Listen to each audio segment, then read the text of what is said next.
I have started the recording. Thank you. Ready? Ready to go. Okay, it is 2:38. I know we're late, but I'm going to call to order the Humboldt County Board of Health meeting. It's December 13th, 2021. Start with a Pledge of Allegiance. Please join me. I pledge allegiance to the flag of the United States of America and to the republic for which it stands, one nation, under God, indivisible, with liberty and justice for all.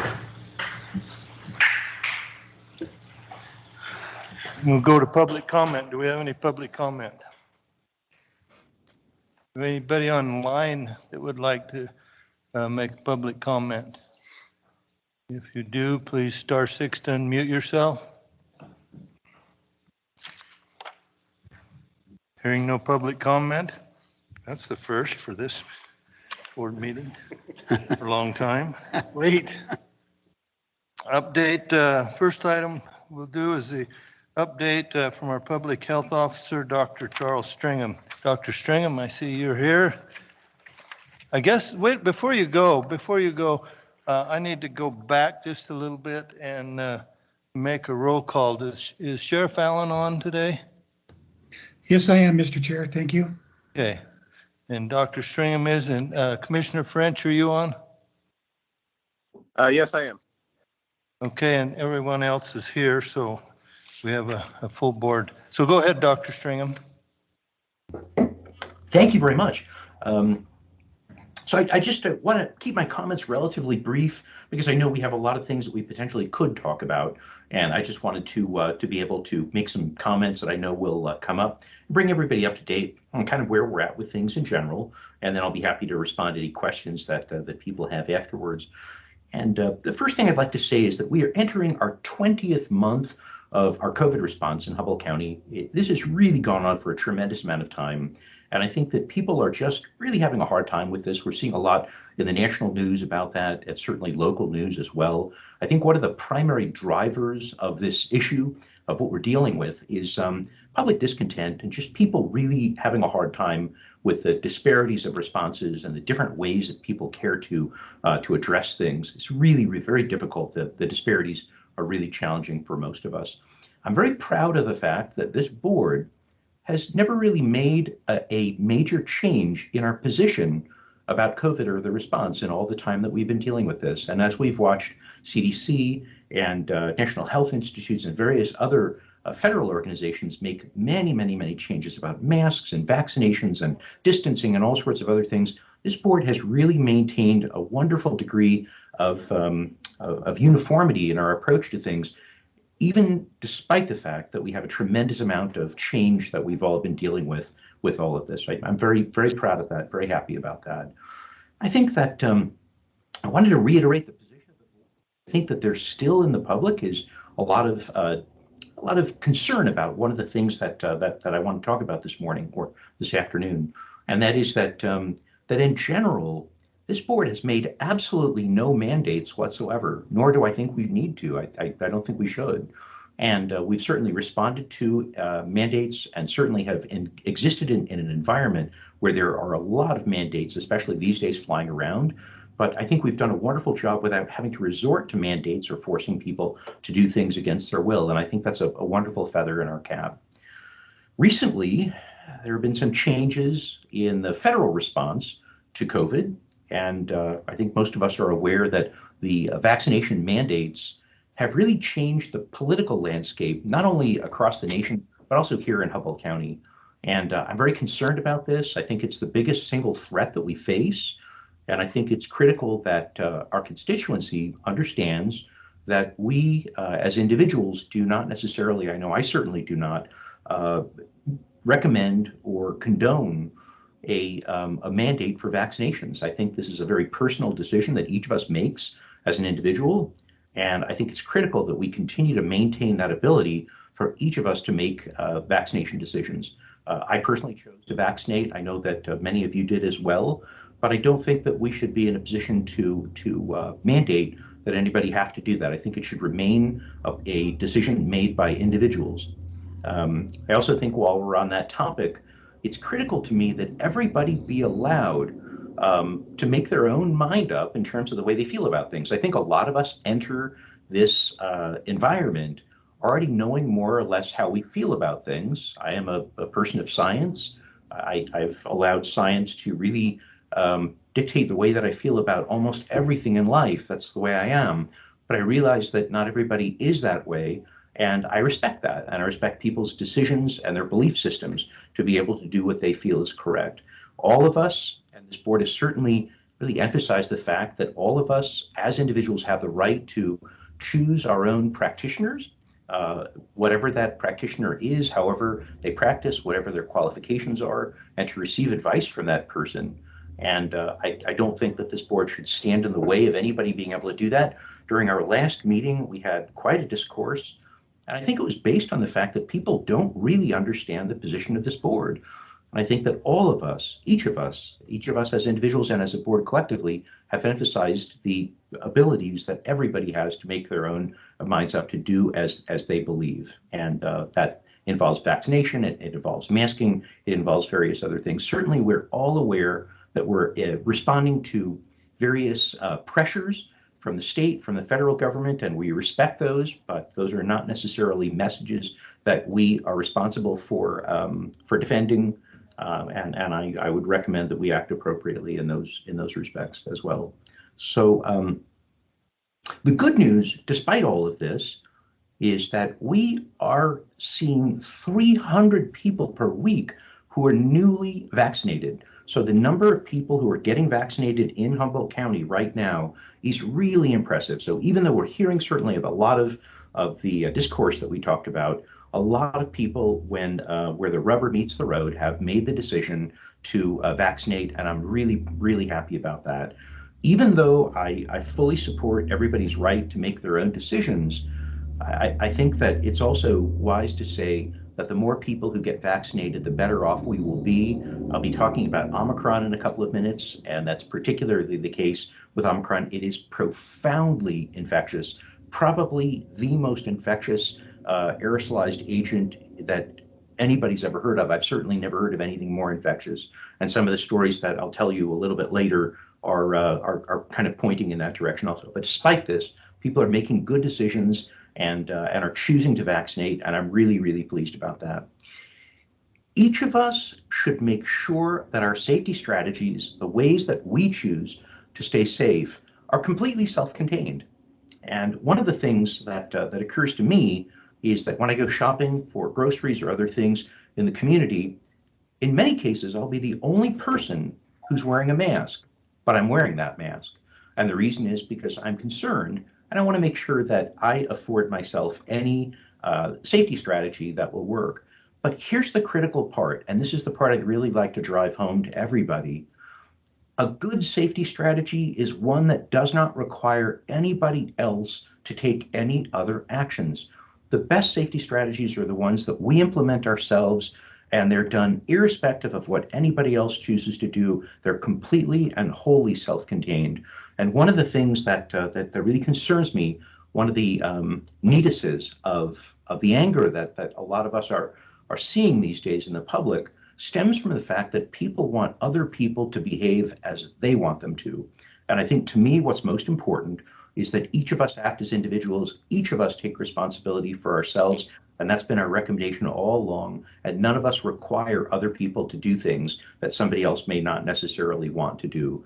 This way, we're just better neighbors, and things just work much, much better that way. So I think we have a lot to be thankful for, and I'm very pleased about that. Again, I meant what I said last time. If people don't like the advice that I'm giving, if they're uncomfortable with it, there's no mandate that people have to listen to me. I'm here to give advice and to help to steer the community through this, but not everybody's going to agree with me. I respect that. I'm okay with that. And if people want to get advice through other providers or other means, I'm perfectly okay with that. That's okay with me. My advice, much like dinner, is an offering. It is not a mandate. So next, I'd like to talk a little bit about Omicron. I know it's on everybody's minds, and I want to tell you a few things that I think will likely concern you, But then in the end, I want to give you some information that I think this may not be quite as bad as being advertised. And I want to kind of explain a little bit about that. So there essentially are three different things that we're looking at. Number one is transmissibility. Number two is severity of the illness. And number three is the ability of a viral iteration, that variant, to elude or evade our immune systems. So first, let's start with transmissibility.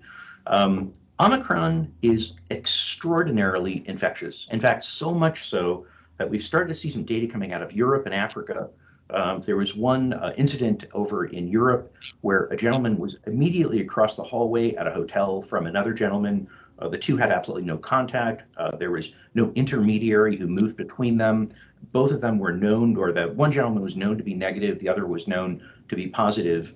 And across a hallway, the virus was transmitted. How that happened, we're not really sure, but you certainly would never have seen that with alpha iteration, delta iteration, or the G14D variations. There just haven't been any other viruses we've dealt with that have been that infectious. Very, very infectious. There's another case in Norway, party of 120 people. In order to attend this Christmas party, you had to have been COVID negative. Everybody was tested in close proximity. Nobody was positive except apparently one individual. And of the 120 people who attended the party, 70 have the virus so far. And that was likely a single point of contact. That, again, never would have happened with any of the other iterations. So it's very infectious. But here's the good news. The initial data that we're seeing from Africa so far seems to indicate that hospital stays are not only shorter, they are significantly shorter. Average hospital stay so far had been 8.5 days in hospitalized care. At this point, with the Omicron variation, 2.4 days. So 1/4 the amount of hospital time is being required. So that the initial data is really good. The African citizens who were tested on average were younger than the average American. So it's a different population, different obesity rates, various other things make it different. But the initial data seems to indicate super infectious, but not particularly dangerous. And stand by on that. We'll have a lot more information over the next couple of days. Information is literally coming in on this very, very quickly. And then the third thing, can it evade our immune system? Initial data is that it can, but it doesn't seem to do that very well. And what we're starting to realize, and this is really the take-home message, in the end, everything comes down to a call to action. And here's the call to action for this. When people are amply vaccinated, when they have 3 vaccinations of the 2-part vaccinations, meaning 2 parts plus a booster, their immunity seems to be really impressive. And a lot of the data showing that across the world. So some evidence to suggest that it can have some breakthrough, but it doesn't seem to be as dangerous, thank God, and things seem to go pretty well as far as that goes. So so potentially some pretty good news. So I'm concerned about this, as we all are, I think. But at the same time, I think that the news seems to be pretty promising, at least. I want to spend just a couple of minutes very briefly talking about ivermectin and hydroxychloroquine. I know it's on everybody's mind. Last meeting that we had became fairly spirited, and I've talked to several of you about this, and I just am wanting to reiterate my position and the medical position, and just kind of remind everybody of what doctors do, how we work, and why we think the way we do. So first, ivermectin came to be largely as a result of some very anecdotal information that was derived in Australia. This was several years ago that it was touted as having some antiviral properties. It is absolutely not an antiviral agent. It is an antiparasitic agent. It is sold for livestock in large quantities. There absolutely have been deaths. There have been some major complications. There have been some major issues with this, and it's really not safe. My job as a doctor is to use technology to help people, but it's also to protect people from technology when that technology is not appropriate or when it won't help a person. And I want to talk briefly about the concept of opportunity cost.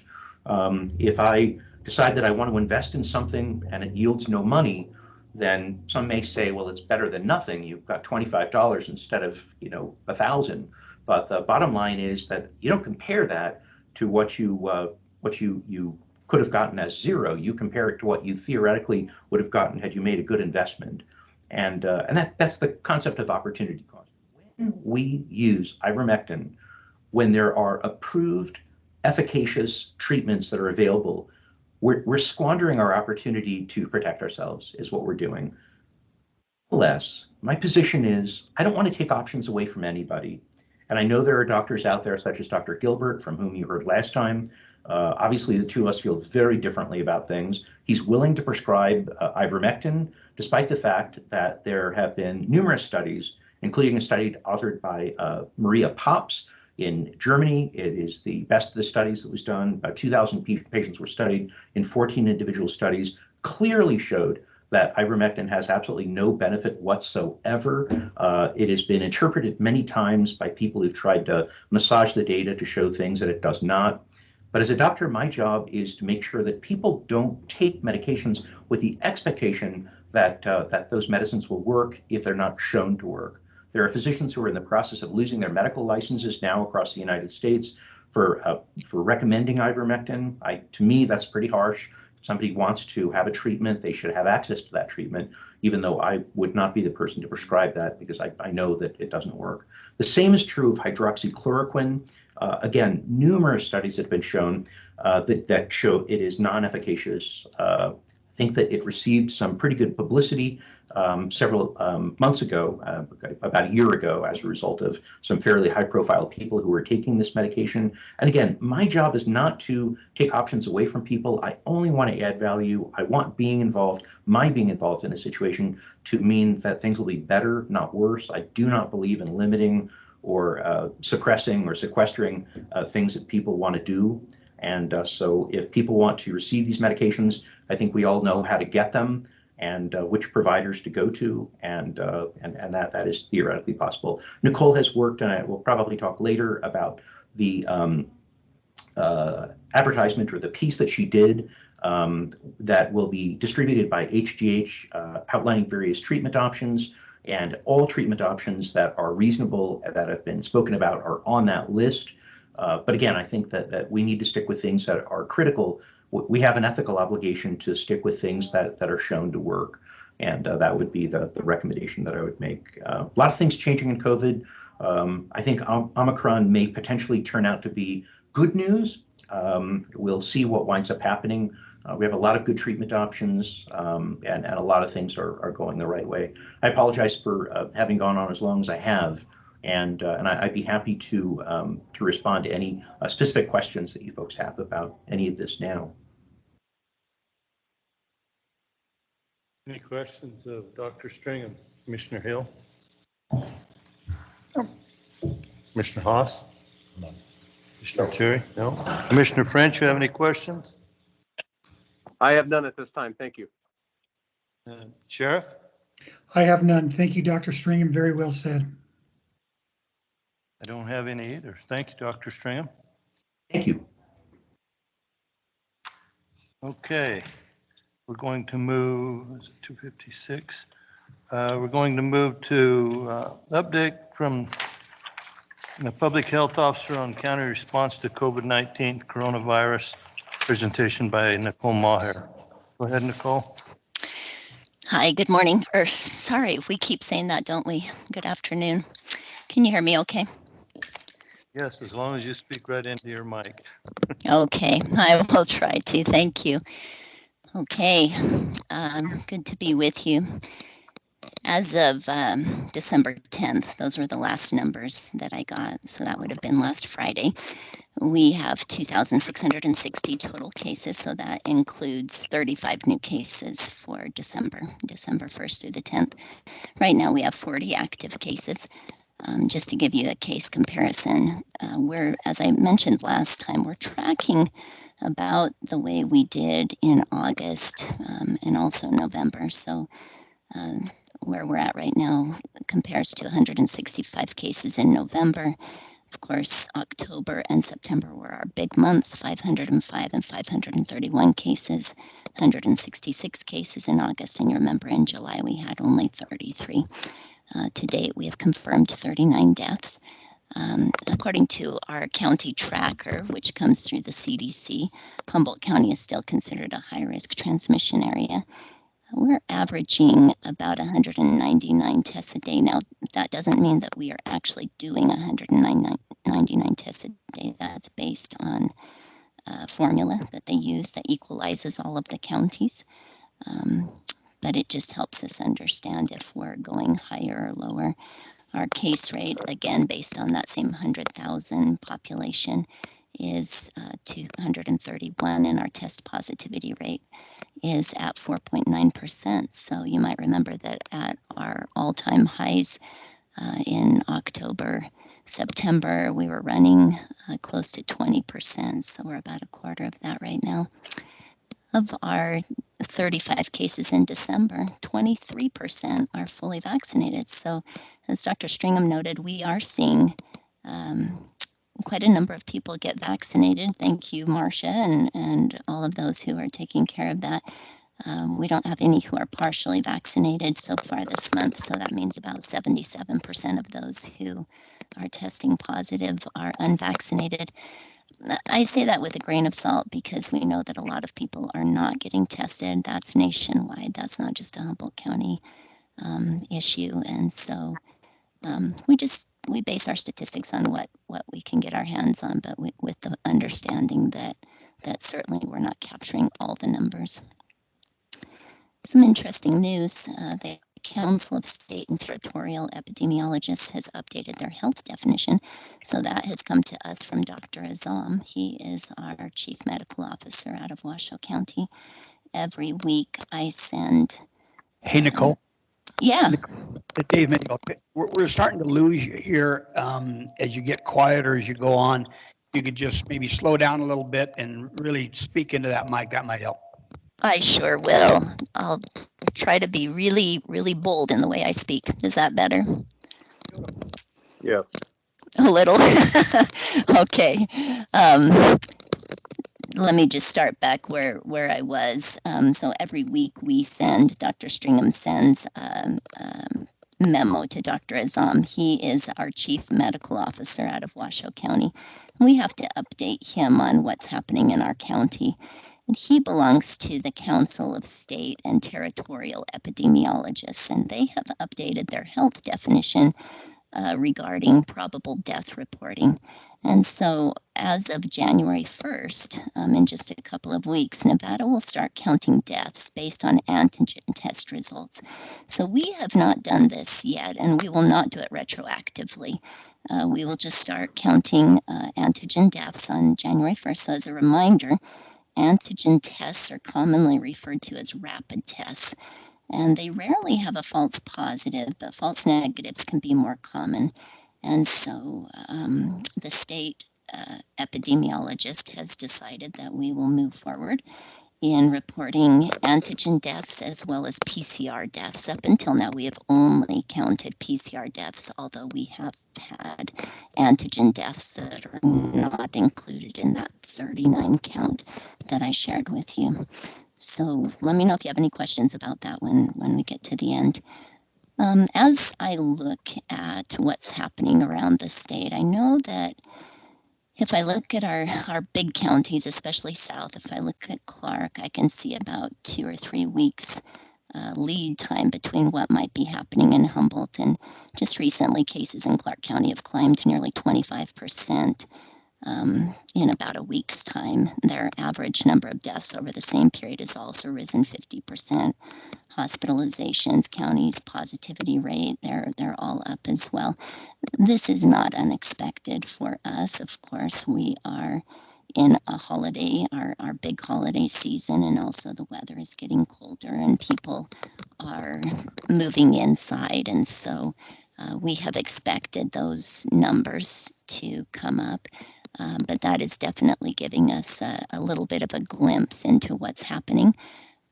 As Dr. Stringham mentioned, the Omicron, we, as of November 29th, when WHO identified the Omicron as a variant of concern, to now, which is about a 2-week time, we've gone from 0 states to 30 states in the nation who have identified that. So far, as of this morning, Nevada has not, but California and Utah have both identified the Omicron. So as Dr. Stringham and I were talking this morning, it probably is here, perhaps not yet in Humboldt County, but it is definitely probably in our state and just has not been identified yet.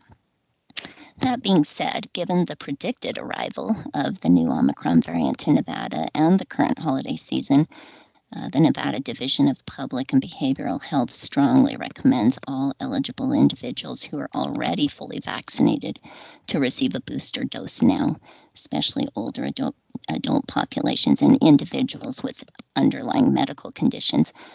So just so you know, we have now been approved for youth ages 16 and older to also receive both booster doses. And last thing is the state's coronavirus website now includes 5 to 11-year-old vaccinations in its metrics. So that's the state site where you can pull up all of the statistics regarding testing and case rate and test positivity. Just to give you our latest statistics, 47% of Humboldt County's population 5 years and older have initiated vaccination. 44% of our total population has initiated vaccination, so that removes that buffer between the 0 to 5-year-olds and includes all population. And then the most important statistic, 39%, just barely over 39% of our total population has now completed vaccination. That's all I have. I'm happy to answer any questions. Thank you, Nicole. Any questions?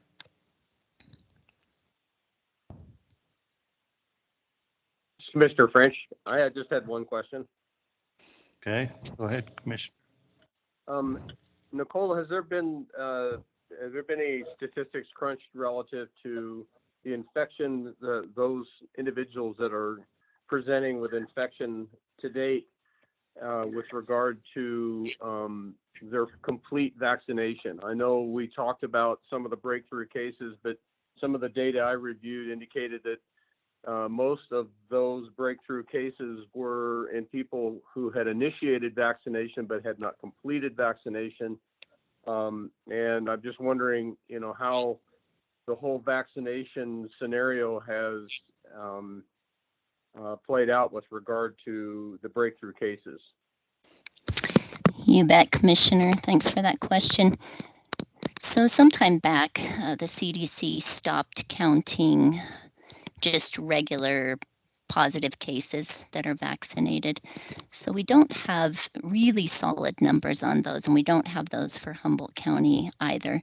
But as you mentioned, true breakthroughs, the people who are hospitalized or who die, who are fully vaccinated, we do have numbers on those. And so far in Humboldt County, since we started tracking those numbers, we have had 5 people who have been fully vaccinated, who have been hospitalized. All 5 of those have been treated and released. We haven't had, as far as we know, we haven't had any vaccinated deaths. And of course, that goes without saying that vaccination began December, January of this past year. And so obviously anybody before that time would not be vaccinated. But since that time, we have not had any vaccinated deaths. Now, as far as the numbers that I'm just personally seeing, as I mentioned earlier in my report, I am seeing those numbers of people who have tested positive and are also fully vaccinated. I have seen those go up. As our number of vaccinated in the county have gone up, so have those numbers. So as I mentioned, of December's cases, that's the highest I've ever seen. Right now we're running 23% fully vaccinated and none partially vaccinated, 77% unvaccinated. But if I were to combine all of those together, all of the months that we've seen, and into kind of one metric, then it would be about 8%. So of all the people who have tested positive for COVID. About 8% of those have been fully vaccinated. So we'll see what happens with the Omicron. I was telling Dr. Stringham this morning, I had read some things this morning about some of the cases coming out of the East. All of those people are fully vaccinated. And I say all, I'm talking about Washington, D.C. So there were 4 cases that they've identified so far that are Omicron, and all 4 of those people were fully vaccinated. But again, really experiencing that less severe illness and decreased chance of hospitalization. And so I have quite a few people who reach out to me on a weekly basis and say, then why get vaccinated if you can still get it? That's the clincher right there, that you will very, very highly likely experience less severe illness and decreased chance of hospitalization. If I didn't answer your question completely, let me know, please. That comes pretty close, Nicole. I appreciate it. I just think there's so much data out there on the ground, and it's a lot of it's somewhat conflicting in terms of, you know, who's vaccinated, who isn't, and whether or not they're being hospitalized. And there's even a statistic rolling around you've probably seen that indicates that there's a very large number of people fully vaccinated that have died. And I can understand why people are frustrated. So. Absolutely. And we have certainly seen some of those statistics coming out of those other counties. So far, for whatever reason, we have not experienced that here, but I know that Elko has a number, a small percentage of fully vaccinated who have died, other counties as well. But again, statistically speaking, as we look at the number of deaths per those who have been vaccinated, the odds are pretty good if you're vaccinated. It helps greatly. Yeah, Can I thank say you. something also? Yes, go ahead.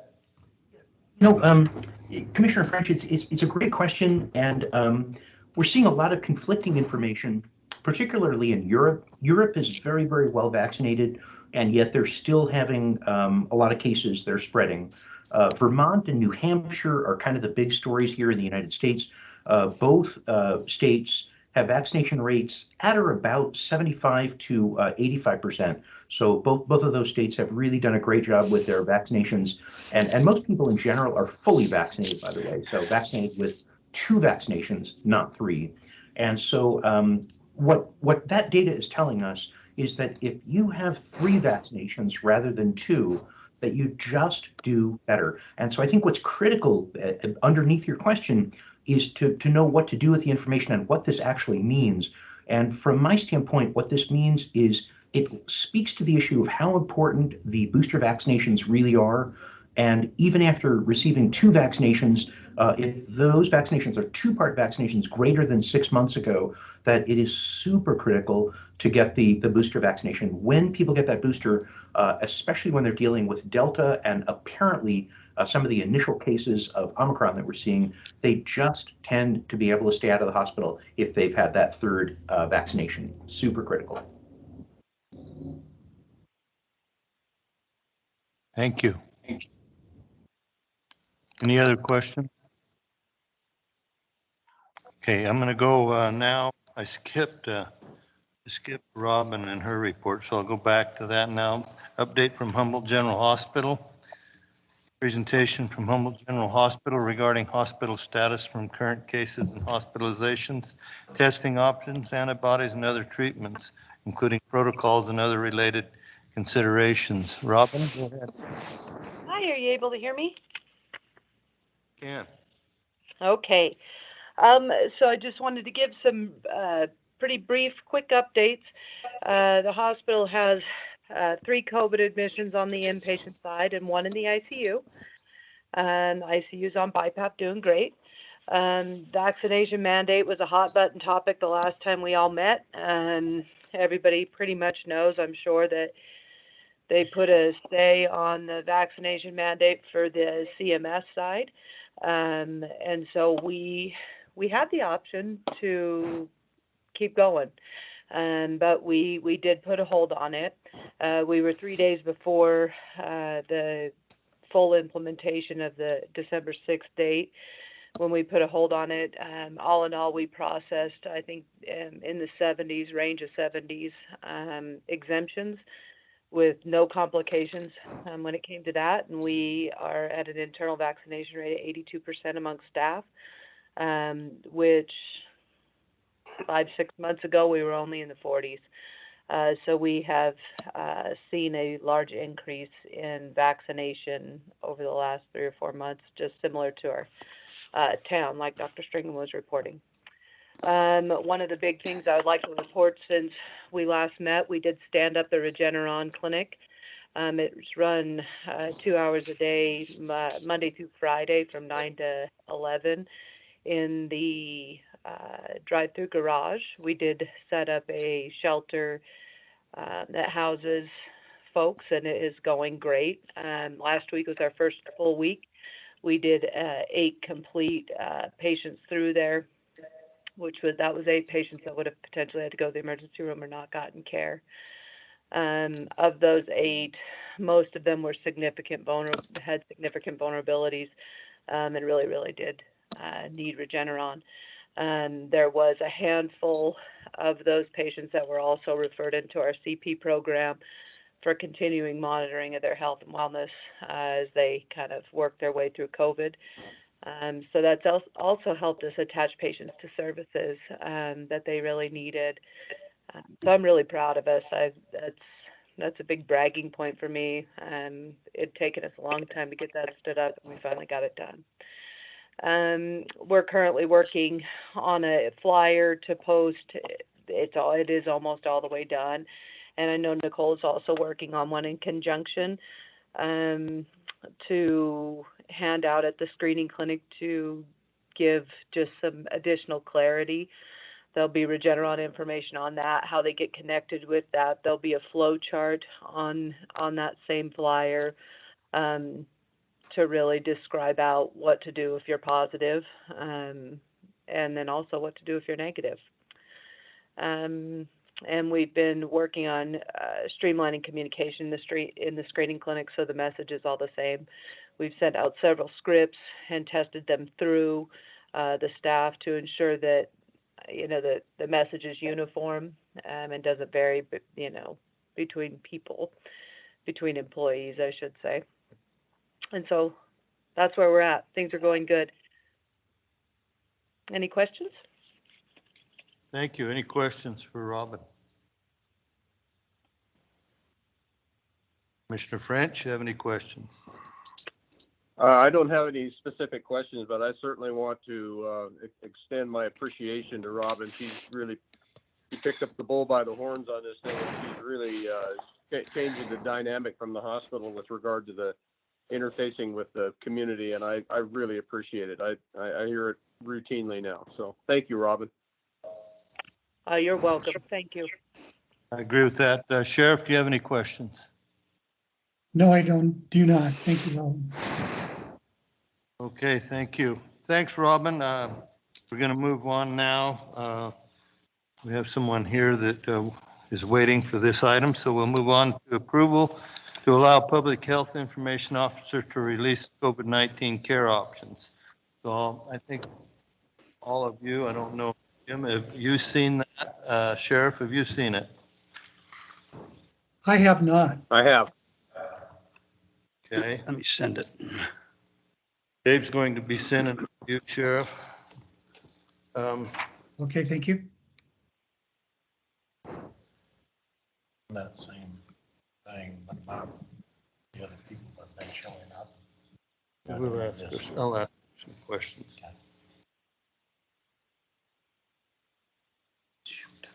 First, let's start with Commissioner Hill. You've seen it. You have any comments or questions on it? Yeah, this is Commissioner Hill. Yeah, I have seen this. I think it's a step in the right direction. I think there may be some concerns with recommending or not recommending some of the certain medical drugs. think it is a step in the right direction and given options that are out there that have been used and some medical people are willing to prescribe. So, I would like to hear from some of the other people too, that if there's something we're missing on here. Okay. Commissioner Haas? I think it's a great thing. It's been needed for quite some time. I was looking at it and I got treated with all but 3. And I couldn't get treated with the 3 because we didn't have them available here. Now I see they are. And that's a great addition to it. I also did the supplements, and I'm still doing some of them, and they all helped. Thank you. Okay, thank you. Commissioner Cherry? Yeah, I think it's what we asked for and should be helpful, particularly the Regeneron. I think people have had questions about that and whether it's available and where they could get it. And yeah, I think this is what we requested. Done very well. Commissioner French? I have nothing to offer with it. I've had a chance to look at it, and I fully support what is this move on this particular version of it. Okay, thank you. Sheriff, you still looking at it? Have you got it yet? Mr. Chair, I did go through this real quick. I do think this looks professional, looks like an outstanding product. However, I don't know if it's a question or a statement, and maybe Dr. Stringham can answer, but let's say zinc on here. And I was notified recently that zinc can really harm your intestines or your stomach because of the metals in that. Would you agree with that, Dr. Stringham?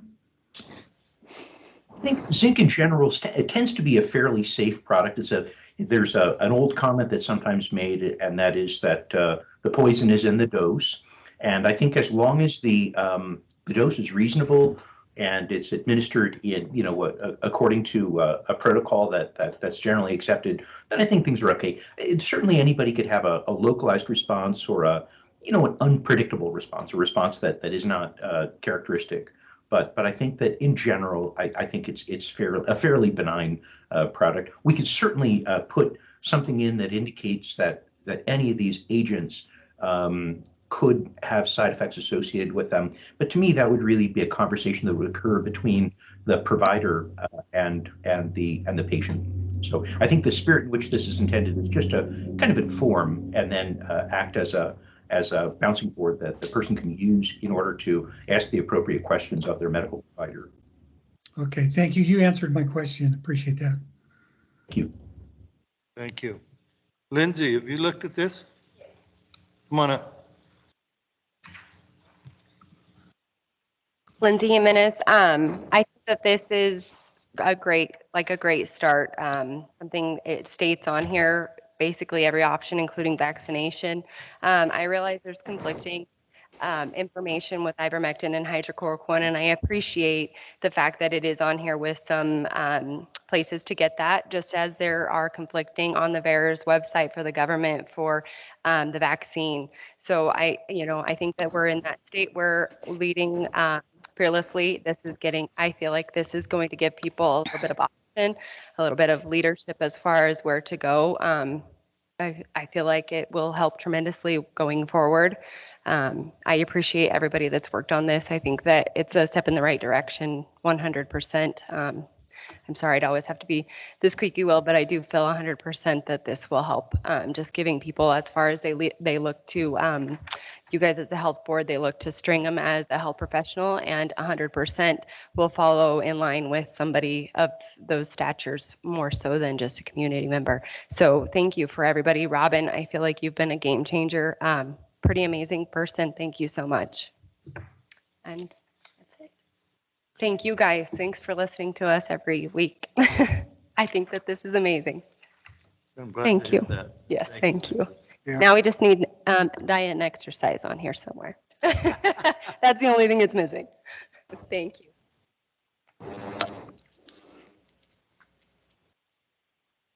Okay, any questions? Anybody? Any other comments?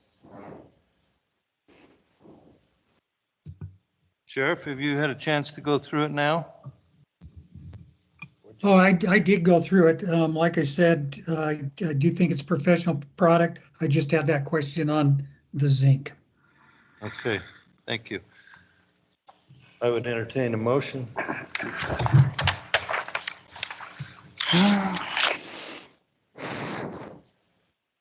I'll make a motion to approve, to allow the public information officer, that's when we're on, right? Yeah. Officer, to release the COVID-19 care options as presented. Okay, we have a motion on the floor. Are there any questions or additions to the motion? Okay, all in favor signify by aye. Aye. Aye. Aye. Aye. Commissioner French? I have an aye. Yep, everyone said aye. Yep. Okay, we'll move on to updates on the City of Winnemucca wastewater testing for COVID-19. Presentation by City Manager Alicia Heiser. Alicia?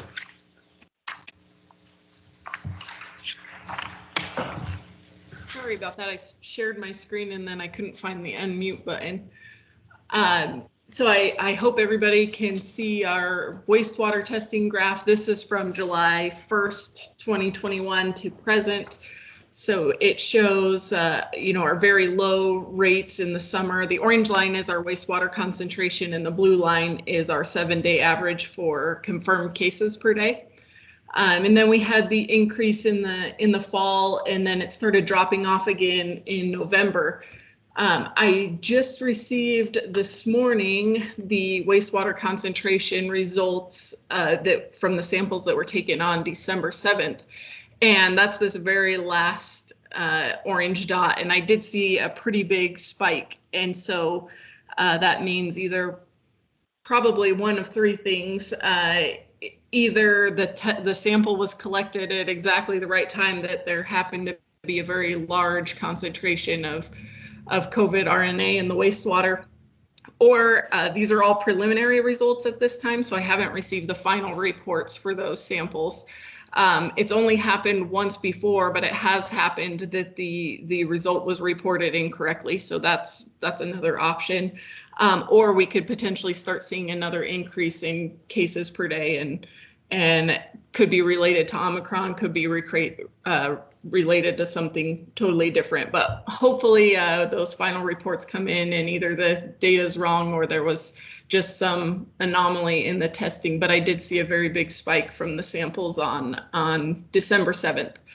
We'll be collecting another set of samples tomorrow, and it usually takes me about 2 or 3 days to receive those results. Sometimes it's into the next week. So I'll be watching those to see if we have another high concentration or if it drops back down. I'll move down, I guess, to this graph, which just kind of color codes the sample locations. So that big spike was mostly concentrated in the West National Highway 95 area. So pretty much everywhere northwest of the river. So if we do see an increase in cases, they could be concentrated mostly in that area. And that's really all I've got for this week. Alicia, this is Commissioner Hill. Mm-hmm. So that sample, that was 1,648 milliliters that was taken at East National? It was taken. It's actually taken just before our pump station, so it's right below Jungo Road. But it does not grab the East National area. It grabs West National, everything west of Highway 95. Okay. Was another sample taken at that time at the treatment plant? Looks like there's a little bit of blue at the bottom. Yes.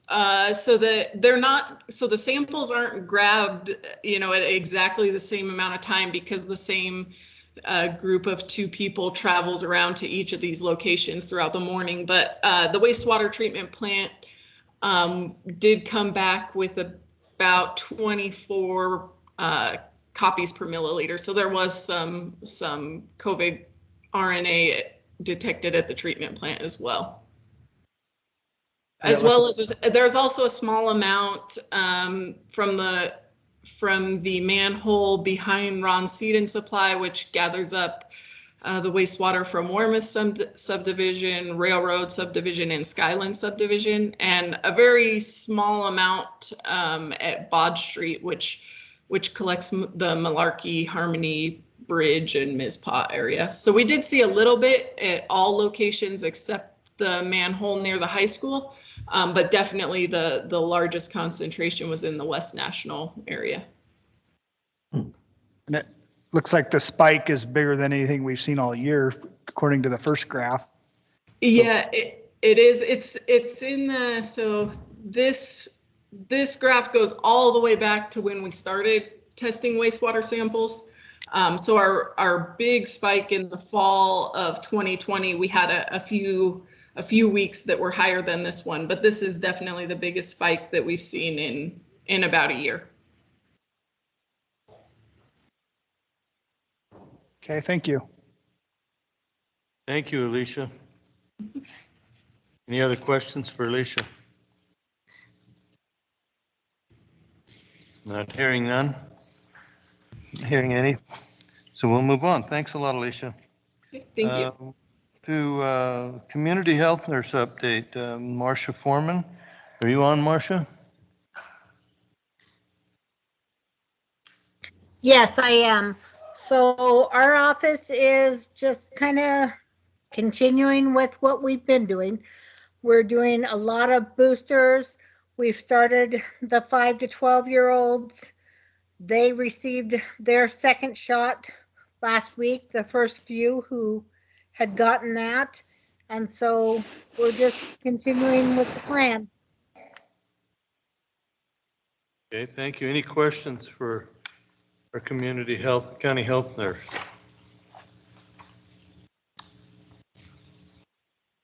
No questions, so thank you. That's quick. Future agenda items. You have anything different that you want on here?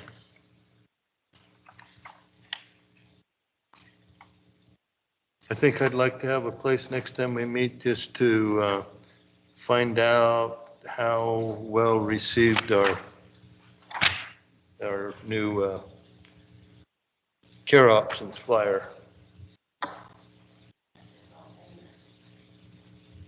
I don't know if there's a way to really monitor that, but if we have some feedback on it, I'd like to hear about it.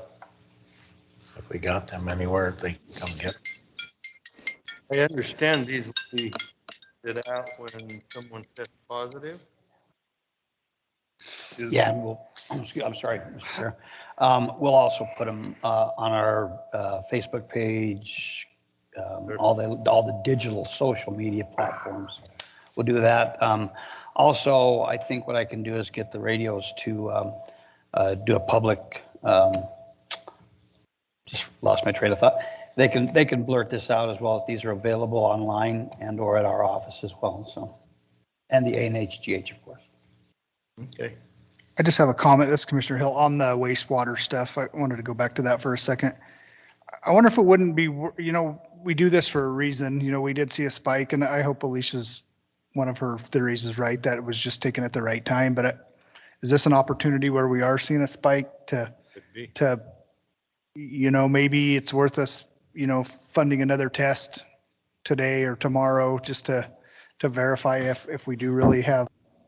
To me, that just kind of jumps out as a really big spike, and I'm hoping that it's just a anomaly, I guess, of just catching it at the perfect time. But I wonder if it wouldn't be advantageous to us to do another test.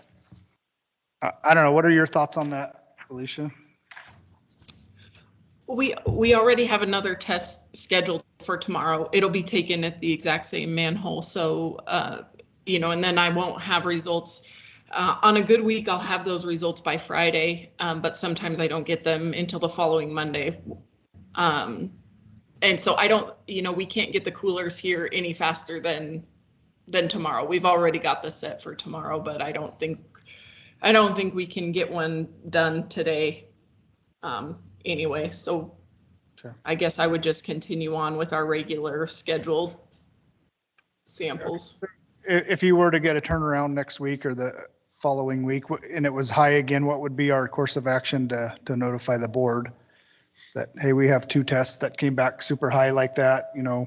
Is there anything we could do on behalf of the board to maybe put something out there and say, hey, we're seeing some, you know, I don't want to scare the hell out of everybody, but I also want to use this tool to maybe could help stop some of this spread if we in fact are seeing some high spreading of this new variant, I guess. And I just want to be careful, Wendy Max, purpose the record, that the board doesn't maybe like form a consensus right now and take action on anything not on the agenda.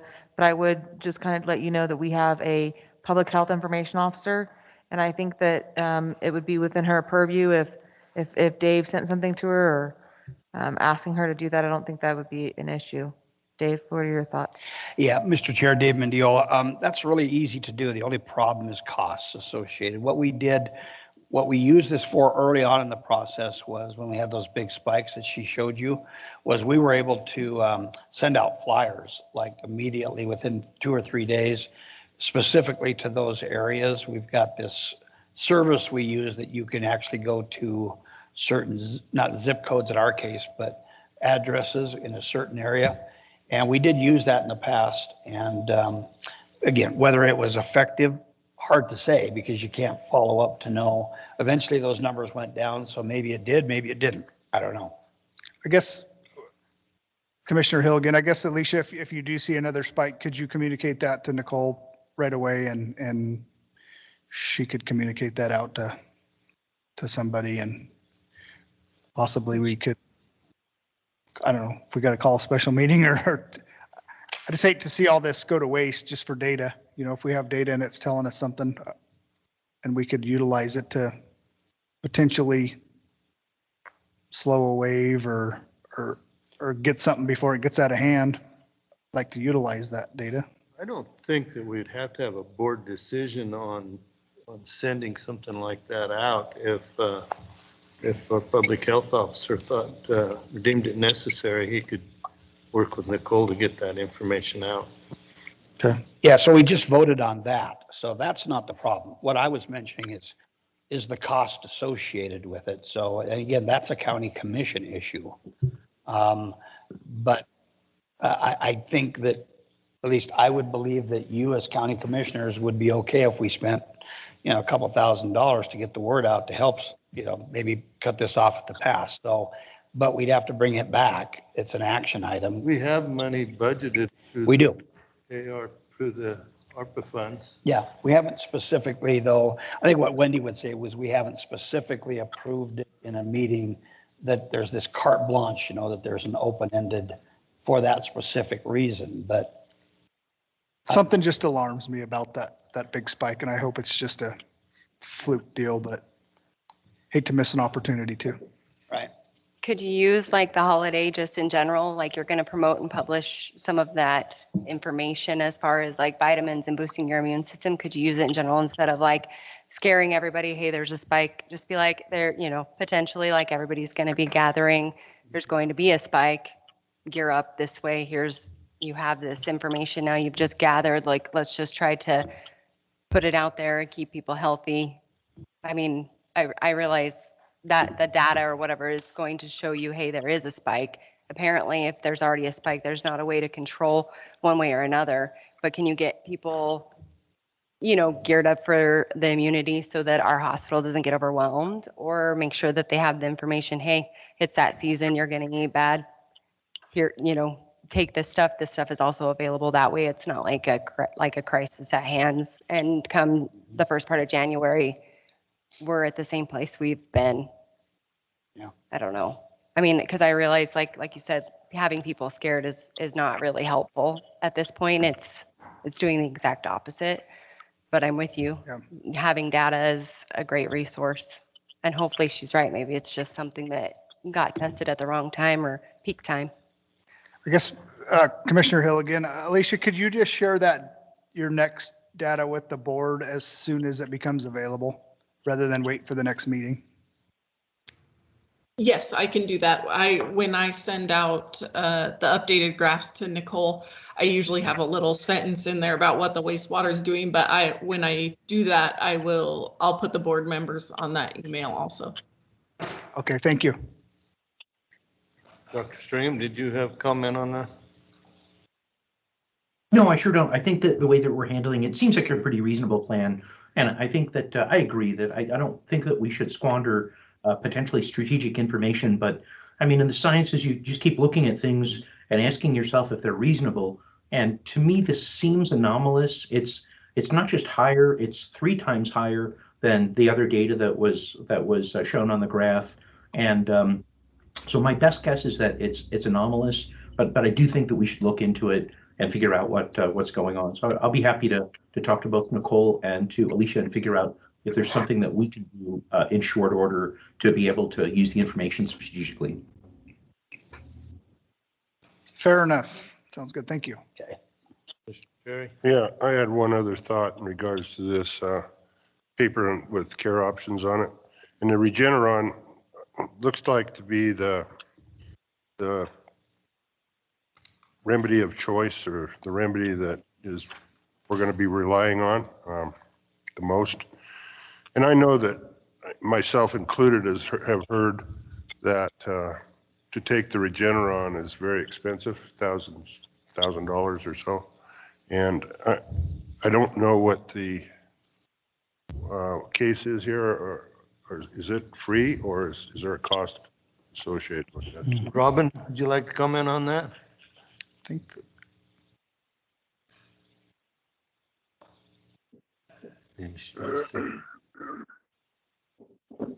Hello. Robin?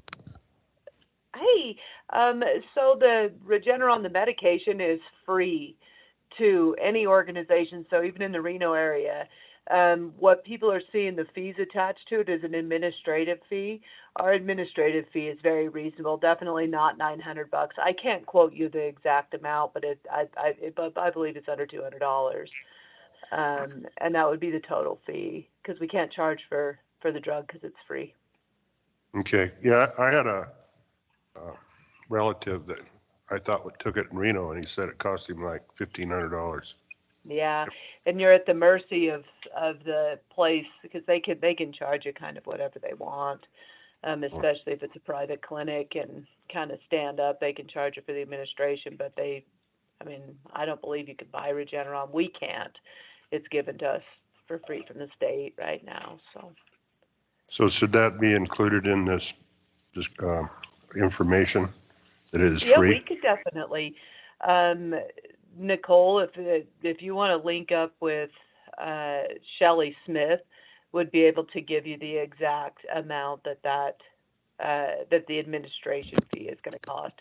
Because if we say it's free, then people that don't understand even the administration portion of it, they think it's totally free. But I think that's Absolutely, reasonable. Robin. Okay. And in our We other definitely don't want information price that's to gone be a out. deterrent. Yeah. Yeah, and in our other information that's gone out about Regeneron on the Humboldt County report and some of our other press releases that have gone out about it, I have mentioned just that there would be an administrative fee. I think I've used the same language that Laura uses on your Facebook, your website too. Okay, perfect. And we probably ought to make sure that there's always language built in that could change. So that, because that kind of misnomer that everything with COVID is free is changing, because we're starting to have to pay for tests, and we're all as an organization, and so we probably ought to make sure disclaimers always in there to say that could change, so that the public isn't caught off guard, because I think that's important too. Sure. I do. I just want a point of clarification in regards to the Wendy Maddox purpose of record. In regards to wastewater testing, I do know that Nicole does press releases every Thursday. So I'm wondering if that information, it would be next week, of course, But if that information comes back, if maybe she could include a blurb that's in a non-fear mongering type way, just like kind of information only, this area has high concentrations of whatever. Sure, Wendy. That's what we really did earlier this year when we started letting designated areas know. Just tried to present that information in a non-fearful way that people could be watchful for any kind of symptoms, and here are the things that are available to help if that comes about. So hopefully we'll have either a confirmation or otherwise on those numbers from Alicia by then.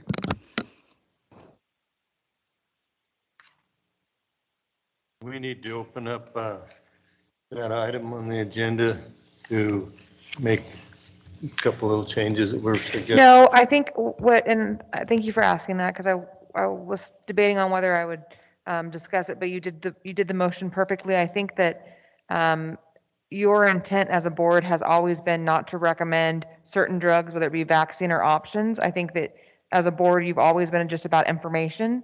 And I think that this flyer includes some options, but no, I think that Nicole said that she'd make some changes, and I don't think you need to go back.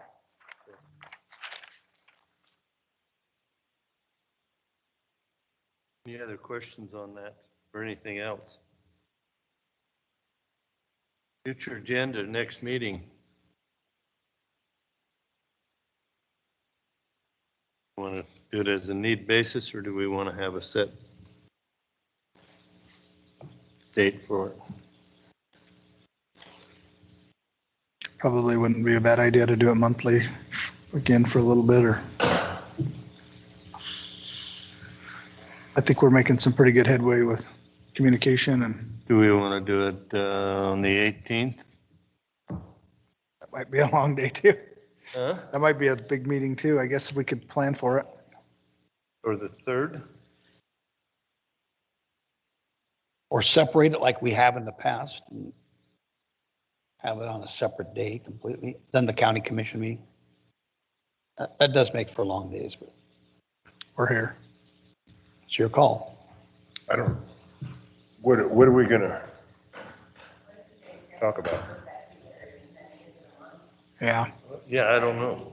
That's why. If we have a need to talk about something, I'd say we need a meeting. If we're just having a meeting to have a meeting, I'm not in favor of it. Let's leave it, because we're having commission meetings every 2 weeks. We could put it on to a commission meeting, from one commission meeting to the next. We could suggest that we reopen that. Wouldn't have to come. I mean, we could request Dave to reopen a meeting, and as long as we had enough time, we could act on it. Okay. Is that all right? I'm good with that. Any public comment? Thank you, Lindsay, for hanging out all day. Thank you. See you, Lindsay. Thank you. Any public comment? Anybody that's online?